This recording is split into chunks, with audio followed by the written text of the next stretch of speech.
Meio-dia em ponto. Ontem, o Procurador-Geral de Justiça de Minas Gerais esteve em Divinópolis e se reuniu com promotores de justiça da região Centro-Oeste. O encontro foi na FIENG, aqui em Divinópolis, e foi para debater melhorias, e também a PEC 005, que, segundo os promotores, vai enfraquecer a autonomia do Ministério Público. Vamos ver como foi a reunião. O objetivo do encontro foi debater os problemas das comarcas e regionalizar as ações do Ministério Público. Em Divinópolis, os promotores de justiça reivindicam a instalação de mais uma promotoria e a contratação de pelo menos 4 servidores. Nós vamos conversar com o procurador-geral aqui e debater essas questões. Um dos avanços que poderia haver aqui no Ministério Público seria a construção da nossa sede própria.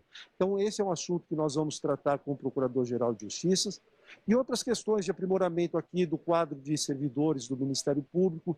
Então, algo que o Ministério Público possa ainda melhorar na prestação do serviço à sociedade. Com mais demanda a cada dia e sem a quantidade suficiente de servidores, os processos se acumulam. Em Nova Serrana, por exemplo, só nas 2 varas criminais são mais de 15 mil processos em andamento. Essa riqueza da cidade leva a uma criminalidade patrimonial significativa que tem um número elevado de processos criminais. Para se ter uma ideia em termos comparativos, no ano de 2018, Nova Serrana, a comarca, teve 3 vezes mais crimes de roubo que cidades e comarcas do mesmo tamanho, como Pará de Minas, como Passos ou como Muriaé. Nova Serrana precisa de mais juízes e mais promotores para dar vazão a esse crescimento exponencial da cidade. O Procurador-Geral de Justiça de Minas Gerais disse que ainda não há liberação para concurso. Houve uma mudança significativa com a pandemia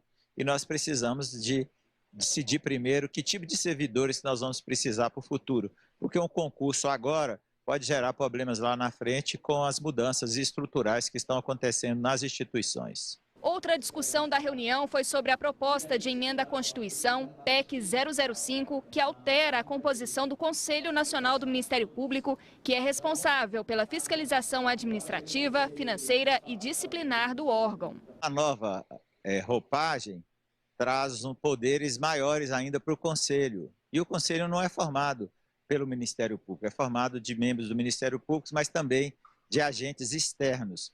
E com a indicação maior pelo Parlamento, obviamente que isso traz um componente político maior no órgão de controle tão importante como o do Conselho Nacional do Ministério Público. A mesma alteração não se faz do Conselho Nacional de Justiça.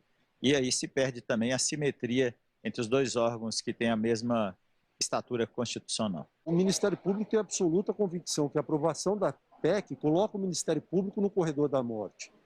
A grande garantia que o Ministério Público tem para poder agir, principalmente contra os poderosos, é a sua independência absoluta. A PEC acaba com a independência dos promotores e dos procuradores. E aí, quem quer mudar isso? Os políticos. Por quê? Mexem na promotoria, não mexem na justiça. Os promotores, que são os acusadores que investigam, eles mexem. E aí?